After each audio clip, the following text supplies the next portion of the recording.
جواد صاحب کینسر میں مبتلا ہو گئے اور کروڑوں روپے ہونے کے باوجود ان کا علاج ناممکن تھا۔ ان کے بیٹوں کو باپ کی کوئی فکر نہ تھی اور وہ باپ کا پیسہ ضائع کرتے جا رہے تھے۔ جواد صاحب نے دل برداشتہ ہو کر ساری جائیداد محلے کی بیوہ کو دے دی تاکہ وہ بیٹیوں کی شادی کر سکے اور اس کا اجر انہیں اگلے جہان میں مل جائے، اور وہ اگلے دن ہی فوت ہو گئے۔ بیٹوں کو پتہ چلا تو وہ پاگل ہو گئے اور اس بیوہ کے گھر جا کر انہوں نے راشدہ اور اس کی بیٹیوں کو بہت مارا اور باپ کی جائیداد چھین کر گھر لوٹے تو ان کے رونگٹے کھڑے ہو گئے، کیونکہ آگے پچھلے 2 گھنٹوں سے کمرے کا دروازہ بند تھا اور دونوں لڑکے باہر بیٹھے ایک دوسرے کو نظروں ہی نظروں میں اشارہ کر کے دیکھ رہے تھے۔ چوئنگم چباتا ہوا ارسلان نعمان سے کہنے لگا کہ کیا سکینہ خالہ پھر آئی ہوئی ہیں اندر؟ نعمان فوراً بھویں اچکا کر کہنے لگا کہ ہاں ہاں، تبھی تو دروازہ بند ہے۔ نہ جانے ابا کو اس عورت سے اتنی کس بات کی ہمدردی ہے۔ بڑے سے بڑا چودھری بھی ان سے ملنے آ جائے تو یہ گیسٹ روم سے آگے بڑھنے نہیں دیتے، مگر واحد سکینہ خالہ ہے جسے سیدھا اپنے بیڈ روم تک ہی لے جاتے ہیں۔ نعمان کے الفاظ سن کر ارسلان طنزیہ ہنسا تھا، کہنے لگا کہ ابا کی ہم عمر جو ہیں اماں کی بھی سہیلی ہوا کرتی تھیں، اب کیا پتہ ان کا کیا چکر ہے۔ وہ دونوں اپنے سگے باپ کے بارے میں اس طرح کی باتیں کر رہے تھے کہ جب کمرے کا دروازہ کھلا سب سے پہلے سکینہ خالہ کمرے سے نکلی تھیں۔ انہوں نے سفید رنگ کی چادر سر پر اوڑھ رکھی تھی، بڑے ہی پرانے سے کپڑے تھے، 3 جگہ پر پیوند لگا ہوا تھا۔ اس کے بعد سلیم صاحب جو کہ اس گھر کے خاص ملازم تھے، وہ باہر نکلے اور باہر کا راستہ دکھاتے ہوئے سکینہ کو لے جانے لگے۔ سکینہ جب بچوں کے پاس سے گزری تو بڑے ہی پیار سے دونوں بچوں کو سلام کیا، ان سے حال احوال پوچھا، مگر یہ دونوں ہی نظریں پھیر کر ناک سے مکھی اڑا چکے تھے کہ گویا سنا ہی نہ ہو۔ جیسے ہی وہاں سے گئی تو دونوں بچے سیدھا اپنے ابا کے پاس چلے آئے، کہنے لگے کہ ابا یہ کیا، آپ کیوں اس سکینہ خالہ کو آئے روز اس گھر میں بلائے رکھتے ہیں؟ آخر رشتہ کیا ہے ہمارا ان کے ساتھ؟ آپ جانتے تو ہیں مجھے یہ غریب بھوکے ننگے لوگ بالکل بھی پسند نہیں ہیں، اس کے باوجود آپ اسے اول تو گھر کے اندر آنے کی اجازت دے دیتے ہیں اور پھر اپنے بیڈ روم تک بھی لے جاتے ہیں۔ کیا نظر آتا ہے آپ کو ان غریبوں میں؟ جواد صاحب نے جب اپنے بڑے بیٹے کی بات سنی تو ماتھے پر بل پڑ چکے تھے۔ بھلے ہی وہ بیمار تھے مگر ابھی بھی وہ اپنے بچوں کو اچھی طرح پچھاڑ سکتے تھے۔ کہنے لگے وہ ہماری پڑوسن ہیں، پرانے تعلقات ہیں ہمارے ان کے ساتھ، وہ اگر میری خیر خیریت دریافت کرنے کے لیے اس گھر میں چلی آتی ہیں تو تم لوگوں کو کیا مسئلہ ہے؟ کتنی مرتبہ کہا ہے سب کے ساتھ برابر کا رویہ رکھا کرو۔ میری نظر میں کوئی بھی امیر یا غریب نہیں ہے، میں ہر ایک کی عزت کرتا ہوں اور سب کو ایک جیسی عزت دیتا ہوں، تم لوگوں سے بھی یہی توقع رکھتا ہوں۔ ارے وہ تو تمہاری امی کی سہیلی تھیں، اس کے علاوہ بیوہ ہیں، غریب ہیں، مجھے بھائی کہہ کر پکارتی ہیں، اور بھائی کی طبیعت خرابی کا سن کر اگر بہن نہیں آئے گی تو کون آئے گا؟ اپنے باپ کے یہ الفاظ سن کر تو نعمان اور ارسلان دونوں ہی وہاں سے نکل آئے تھے، جانتے تھے کہ ابا ایک مرتبہ پھر انہیں لیکچر سنا دے گا۔ دونوں واپس اپنے اپنے موبائل میں مگن ہو چکے تھے۔ شام کو دوستوں کے ساتھ گھومنے کا پلان تھا کہ جب اندر سے جواد صاحب کے کھانسنے کی اور پھر اکھڑے اکھڑے سانس لینے کی آوازیں آنے لگیں۔ وہ اپنے بچوں کو مسلسل آواز دے رہے تھے۔ آدھا گھنٹہ بیت چکا تھا مگر کوئی بھی ان کی طرف نہیں گیا تھا۔ آخر کو تنگ آ کر ارسلان اٹھا اور کمرے میں گیا۔ کیا کہا ابا نے؟ تم سے ایسے منہ اٹھائے واپس کیوں پلٹ آئے ہو؟ جواد صاحب کے کھانسنے کی اور بلانے کی آوازیں ابھی تک آ رہی تھیں۔ ارسلان چہرے پر حقارت سجائے کہنے لگا کہ ابا کو خون کی الٹیاں آ رہی ہیں اور مجھے کہہ رہے ہیں کہ میں آ کر ان کے کپڑوں کو صاف کر دوں۔ مجھ سے نہیں ہوتا یہ کام، تم کر سکتے ہو تو جاؤ کر دو۔ یہ سن کر نعمان کا دل خراب ہونے لگا تھا۔ وہ ابکائی لیتے ہوئے کہنے لگا کہ کیسی باتیں کر رہے ہو؟ ابا کو بھی پتہ نہیں کیسی بیماری لگ چکی ہے، ہر وقت ان سے گھن آتی ہے، عجیب حرکتیں کرتے رہتے ہیں۔ جاؤ جا کر سلیم کو بتاؤ ان کا حلیہ درست کریں، ورنہ بدبو مجھ سے برداشت نہیں ہوگی۔ سلیم جو کہ اس گھر کا پرانا نوکر تھا، جب اس نے دونوں بچوں کی آواز سنی تو سارے کام چھوڑ کر بھاگ کر وہ کمرے میں گئے اور اپنے بڑے صاحب کو دیکھا۔ ان کی حالت پر سلیم کو ترس آیا تھا، وہ خود بھی تو پکی سی عمر کا شخص تھا، زندگی کی کئی بہاریں اس نے اپنے بڑے صاحب جواد خان کے ساتھ گزاری تھیں۔ ان کو موت اور زندگی کی جنگ لڑتے دیکھ کر شاید وہی ایک اکیلا تھا جسے جواد صاحب کی اس علالت کا دکھ تھا۔ سلیم نے جواد صاحب کو اٹھا کر سیدھا بٹھایا، جو خون کی الٹیاں کرتے کرتے بالکل ہی بستر پر جھک چکے تھے۔ ان کے کپڑے اور بستر تک خون سے بھر چکا تھا۔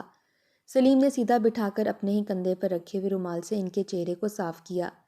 کہنے لگا کہ صاحب جی فکر مت کریں، میں ابھی آپ کو دوا دیتا ہوں، آپ بالکل ٹھیک ہو جائیں گے، بس یہاں پر بیٹھے رہیں۔ بیٹے تو گھن کھا کر دور چلے گئے تھے، مگر یہ وفادار نوکر تھا جو بالکل سگو جیسا جواد صاحب کا خیال رکھتا تھا۔ سب سے پہلے اس نے دوا لا کر جواد صاحب کو دی۔ وہ مسلسل اپنا سینہ مسل رہے تھے، شاید شدید درد کی ٹیسیں ان کے دل کو پریشان کر رہی تھیں۔ اسی کے ساتھ ہی کمرے کو صاف کر کے وہ جب باہر نکلے تو دونوں لڑکے اپنے چہروں پر ہاتھ رکھے اپنے اپنے کمروں میں جا چکے تھے۔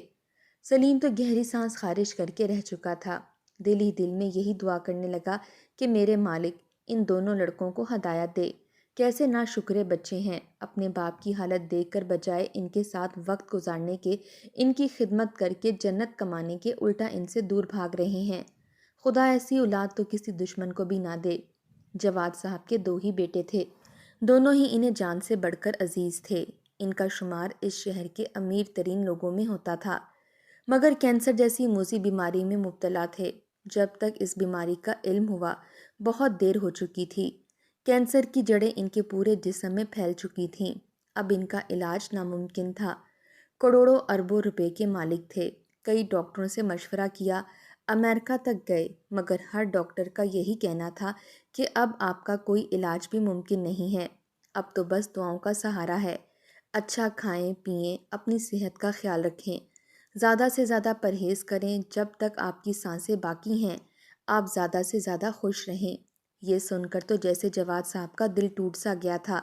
ان کی بیوی تو بھری جوانی میں ہی ان کا ساتھ چھوڑ کر جا چکی تھی، ان کے بیٹے ہی کل کائنات تھے، کروڑوں اربوں روپے کماتے ہوئے ساری زندگی گزر چکی تھی، مگر اب جب یہ وقت آیا تو ان کو شدت سے اپنا رب یاد آیا تھا۔ اپنے دونوں بیٹوں کو اپنے پاس بلایا اور بلا کر جب انہیں اپنی بیماری کے بارے میں بتایا تو بیٹوں کو بھی دھچکا سا لگا تھا۔ جواد صاحب تو سمجھ رہے تھے کہ بیٹے یہ سن کر اپنے باپ کا بہت خیال رکھیں گے اور یوں وہ بیٹوں کے ساتھ حسین یادیں لیے اس دنیا سے چل بسیں گے، مگر ایسا نہیں ہوا تھا۔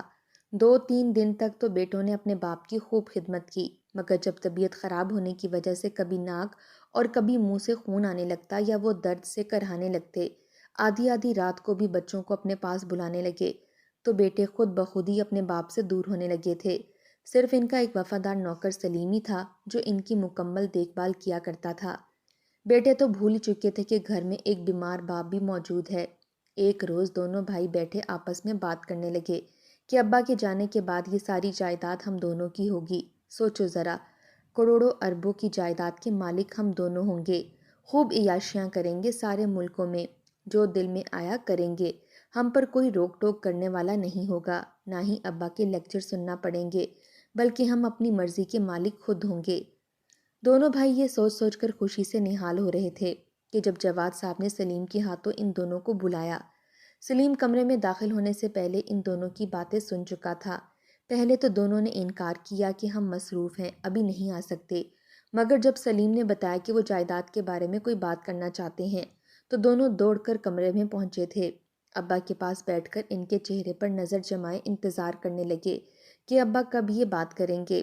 خراب حالت کی وجہ سے جواد صاحب کے منہ سے بامشکل ہی لفظ نکل رہے تھے، اپنے بچوں کی وجہ سے وہ مکمل ہی نا امید ہو چکے تھے۔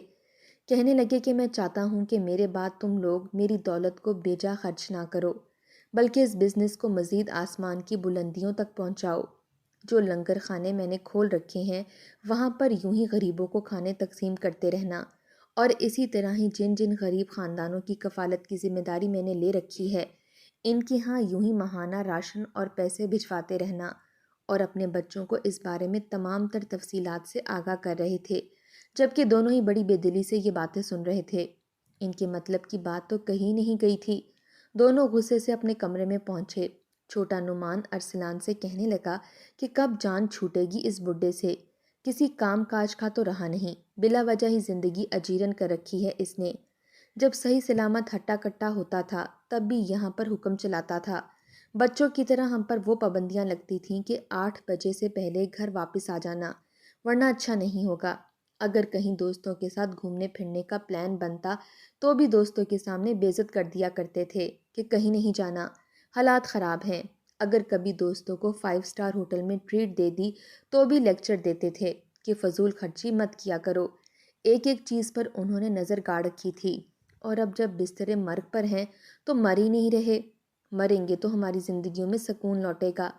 نعمان یہ باتیں کر ہی رہا تھا کہ جب سلیم دودھ کا گلاس لیے جو ان کی خاطر آ رہا تھا وہیں پر رکا۔ اس کے ہاتھ سے تو ٹرے چھوٹ کر نیچے گر چکی تھی۔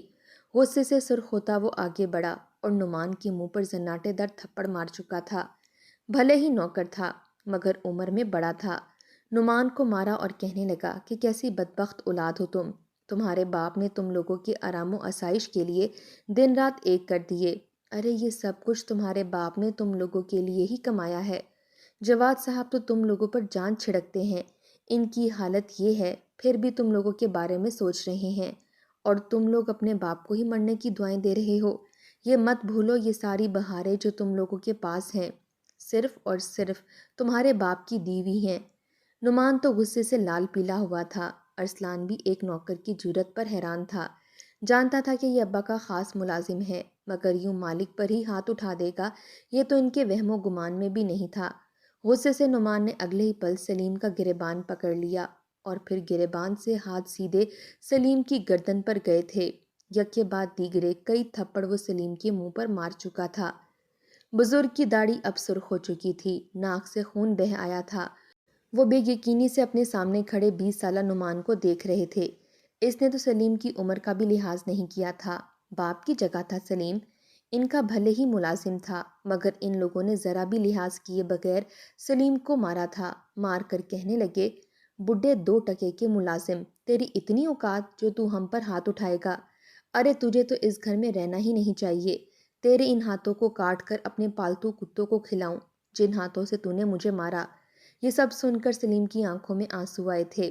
وہ اپنے سفید کرتے سے اپنے ناک سے بہتا خون صاف کرنے لگا مگر دونوں لڑکوں نے ٹھوکریں مار مار کر سلیم کو گھر سے ہی نکال دیا۔ کمرے میں بستر پر لیٹے جواد صاحب کو شور کی آواز آ رہی تھی۔ وہ اپنی جگہ پریشان حال پوچھ رہے تھے کہ کیا ہوا، سلیم نے کیا کر دیا، تم لوگ کیسے ایک بزرگ شخص کے ساتھ بدتمیزی کر سکتے ہو؟ مگر ان کی بات کو سنتا کون؟ سلیم گھر سے باہر گر چکا تھا، گھر کے دروازے اس پر بند ہو چکے تھے۔ وہ گہری سانس خارج کر کے اٹھا، جانے سے پہلے ایک نظر اس گھر کو دیکھا اور پھر دل ہی دل میں یہی دعا کی کہ اب بڑے صاحب کا تو خدا ہی نگہبان ہے، نہ جانے یہ لڑکے ان کا کیا حال کریں گے۔ اتنا کہنے کے بعد سلیم تو وہاں سے چلا گیا۔ البتہ جواد بار بار بچوں کو بلا کر ان سے پوچھ رہے تھے کہ آخر ہوا کیا ہے۔ نعمان گیا اور غصے سے اپنے باپ کو بتا دیا کہ آپ کے اس نوکر نے مجھ پر ہاتھ اٹھایا ہے، اور ہاتھ اٹھانے کی وجہ کیا تھی یہ نہیں بتائی تھی۔ اس دن کے بعد تو کوئی بھی جواد صاحب کو پوچھنے والا رہا ہی نہیں تھا۔ دونوں بچے اپنی زندگیوں میں مگن تھے۔ صبح صبح ناشتہ کر کے گھر سے نکل جاتے، دوستوں کے ساتھ اٹھتے بیٹھتے، لڑکیوں کے ساتھ گھومتے پھرتے اور رات گئے تک گھر سے باہر رہتے۔ جواد صاحب اپنے بچوں کی اس حالت سے بخوبی واقف ہو چکے تھے۔ ان کی طبیعت کچھ سنبھلی تھی مگر مشکل سے انہوں نے خود ہی اپنی دوائیاں اٹھا کر لی تھیں۔ پانی کا گلاس لبوں کو لگانے لگے تو ہاتھ سے چھوٹ کر زمین پر گر گیا۔ ان میں تو اتنی ہمت بھی نہ تھی کہ یہاں سے اٹھ کر سامنے میز پر پڑے ہوئے جگ سے پانی ہی ڈال لیتے۔ وہ اٹھنے کی کوشش کر رہے تھے، آنکھوں میں آنسو بھی آ چکے تھے۔ روتے ہوئے یہی کہنے لگے کہ میرے اللہ، نہ جانے مجھے اور کیا کیا دیکھنا پڑے گا۔ میری سانسیں اب بس ختم کر دے، مجھے مار دے، میں تیرے پاس آنا چاہتا ہوں۔ کہ تبھی کمرے کا دروازہ کھلا۔ سکینہ خالہ کمرے میں داخل ہوئی تھیں۔ جب انہوں نے جواد صاحب کی یہ حالت دیکھی تو فوراً آگے بڑھیں۔ ان کا دل تو گویا حلق میں آیا تھا۔ فوراً پانی ڈال کر انہیں پلایا۔ جواد صاحب سکینہ کو دیکھ کر آنکھوں میں آنسو لائے رونے لگے تھے۔ اس قدر ٹوٹا ہوا اس سے پہلے سکینہ نے انہیں کبھی نہیں دیکھا تھا۔ وہ انہیں چپ کروانے لگی اور کہنے لگی کہ بھائی صاحب مت روئیں، بس دعا کریں کہ اللہ تعالیٰ آپ کے بچوں کو ہدایت دے دے، نہ سمجھ ہیں اس لیے ایسا کر جاتے ہیں۔ سکینہ کی باتیں سن کر تھوڑی بہت ڈھارس جواد صاحب کو ملی تھی مگر ان کی دولت بیٹوں کے ہاتھوں میں رہتی تو وہ تو جلد ہی ختم ہو جاتی۔ بیٹوں کو تو اس بات کی پرواہ ہی نہیں تھی کہ یہ دولت کتنی محنت سے کمائی گئی ہے، انہیں تو بس پیسے اڑانے کا پتہ تھا۔ کچھ سوچتے ہوئے جواد صاحب نے اپنے سامنے بیٹھی ہوئی سکینہ کو دیکھا جو کہ 5 بچیوں کی ماں تھی۔ شوہر محنت مزدوری کرتا تھا اور اب وہ گھروں میں کام کر کے گزارا کر رہی تھیں۔ جوان بچیاں تھیں، کل کو ان کی شادی کرنی تھی، مگر گھر کا راشن تو جواد صاحب کے پیسوں سے چل رہا تھا۔ جواد صاحب نے کچھ سوچا مگر اپنے بیٹوں سے اس بارے میں تذکرہ نہیں کیا تھا۔ اگلے ہی روز وکیل کو بلایا۔ وکیل کو دیکھ کر دونوں بیٹوں کی باتیں کھلی تھیں۔